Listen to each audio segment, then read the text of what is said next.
જો કોઈને એવું લાગે છે કે હું ગરીબ ખાનદાનમાં પેદા થયો છું અને મારી સાથે કુદરતે બહુ મોટો અન્યાય કર્યો છે, તો હું વ્યક્તિગત રૂપે તમને છાતી ઠોકીને કહું છું કે આ અન્યાય નથી.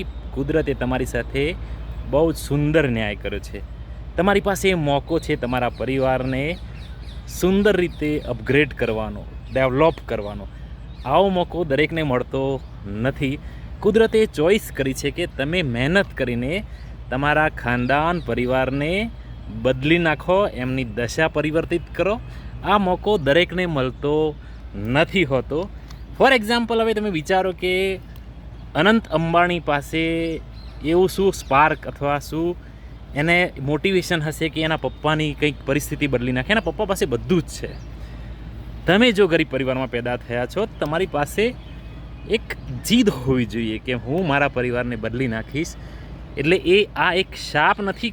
તમે જો ગરીબ પરિવારમાં પેદા થયા છો ને, તો એક શાપ નથી, આ એક વરદાન છે. આને વધાવી લેવું પડે અને પરિવારની હાલત બદલવી પડે. યસ.